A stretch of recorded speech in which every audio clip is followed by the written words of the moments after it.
पण सन्माननीय छगन भुजबळ साहेब या वयामध्ये आता आराम केला तर बरं होईल, नाहीतर या वयामध्ये तुम्ही जर दंगल भडकवली तर इतिहास तुम्हाला माफ करणार नाही। लक्ष्मण हाकेचा गेम ओव्हर झालेला आहे। दिशाभूल करणारी माहिती लक्ष्मण हाकेने पेरू नये। एससी आणि एसटीच्या आरक्षणाला सुद्धा धोका आहे, अशा पद्धतीचं दिशाभूल करणारं स्टेटमेंट करायचं।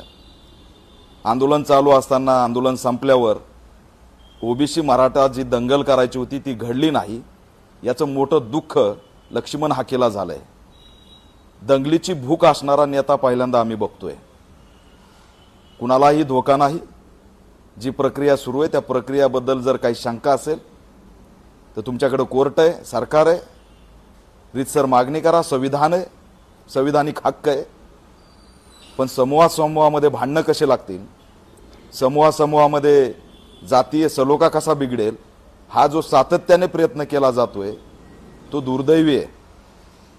लक्ष्मण हाकेने आता शांत बसलं पाहिजे। त्यांच्याकडे मुद्दाच राहिलेला नाही बोलायला। एकीकडे तुम्ही म्हणता एसटी मधून धनगरांना आरक्षण द्या, त्याच्यावर तुम्ही ब्र शब्द काढत नाही। काल छगन भुजबळ म्हणतात की एका समाज प्रवर्गातून दुसऱ्या समाज प्रवर्गामध्ये जाता येत नाही। मग धनगर समाजाला एसटी मधून कसं आरक्षण पाहिजे? तिथं प्रवर्ग बदलण्याची जी काही भाजप सांगते की आम्ही एसटी मधून धनगरांना आरक्षण देऊ, मग त्यावेळेस एसटीवर अन्याय होतोय असं हाके आणि भुजबळ बोलू शकतात का? म्हणजे एसटी मध्ये धनगरांना आरक्षण देऊ म्हणणाऱ्या भाजपच्या विरोधात मात्र तुम्ही बोलत नाहीत। मग तिथं धनगर एसटीचं आरक्षण बचाव म्हणून यात्रा काढू शकता का तुम्ही? हे कुणाचं तरी बावलं व्हायचं।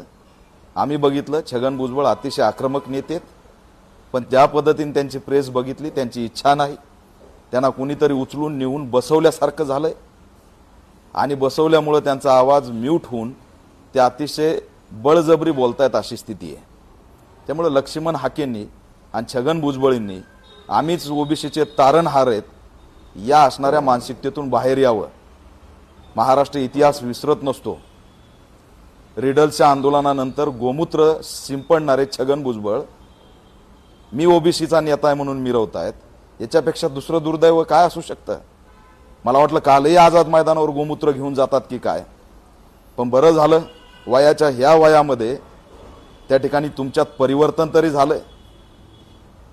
आता मी छगन भुजबळ यांना सल्ला देतोय, एवढा मोठा नाही मी सल्ला देण्यासाठी, पण सन्माननीय छगन भुजबळ साहेब या वयामध्ये आता आराम केला तर बरं होईल, नाहीतर या वयामध्ये तुम्ही जर दंगल भडकवली तर इतिहास तुम्हाला माफ करणार नाही।